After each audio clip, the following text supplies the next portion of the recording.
my name is Smith-Haines, and this is my story. I am a 17-year-old who's been through a lot of things a lot of people could not imagine a person could go through. I was born and raised here in New Jersey, and I only lived with my mom. But yes, I did have a dad. I just grew up moving in and out of the houses because my parents did not live together. I really wouldn't say that was something hard because, I kind of just got used to it. It wasn't really like they were like on bad terms, all things just don't work out, and I understood that. But I'm still glad that I was still able to get a relationship with my father. Growing up with my mom and just seeing how she handled situations and just seeing how strong she was and being able to carry herself even though she was going through a lot of things people did not know about. And just watching her come home and, still cook, still be here for her children was just something I could not imagine, a person could do. And just seeing her do it just made me become who I am today. And just, continuing to carry myself strongly, even though I've been through a lot, and just keep going on through the day and helping those that need to be helped is because of my mom, and seeing her do it just pushed it on me. My mom did have a terrible heart disease that got worse and worse throughout the years, and it was kind of a struggle to see her go through all of that, it being that I was so young.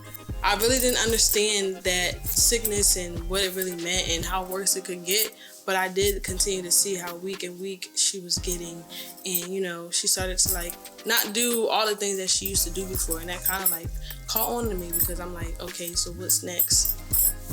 And once November 2012 came around, that's when I started being in and out of school, and I really wasn't in school as much because we always went to the hospital to check on her and see how she was doing, and it was just a lot going on, and I just didn't have time to be in school. It was always me getting picked up early, or I was just not going.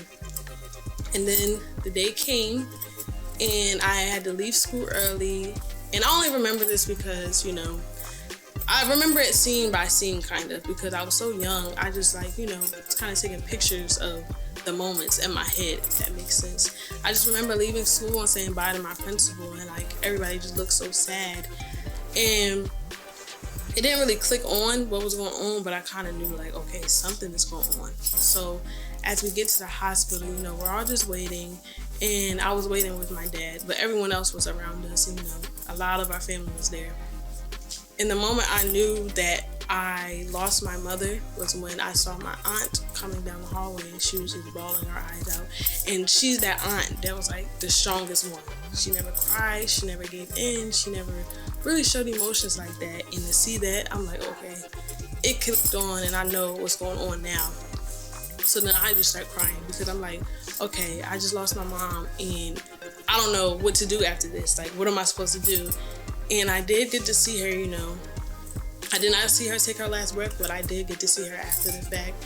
And it was really hard to just see someone, you were with every day and laughed with, taught you so much, fed you, just to see her be gone. It was just such a weird moment. And I really did not know how to feel. And it took me some time to kind of realize what was going to happen after that. I knew my mom was gone, but I didn't understand the grieving process and all of that. I didn't know about that. I just know that when people die, they're gone. So I was really struggling to get myself back together. It wasn't as bad though, but I still again was not in school. So Colin was doing homeschooling at that point.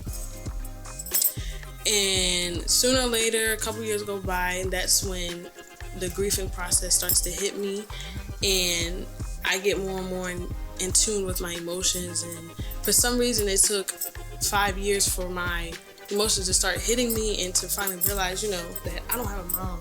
And it only took me that so long because I had so much family around me, the greatest support system anyone could ever ask for.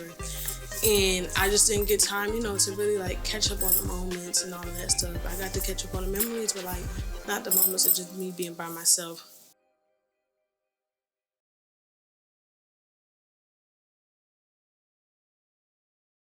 Again, my name is Smith-Haines, and this is my story. Stay tuned for part 2 because that will be coming to you very soon.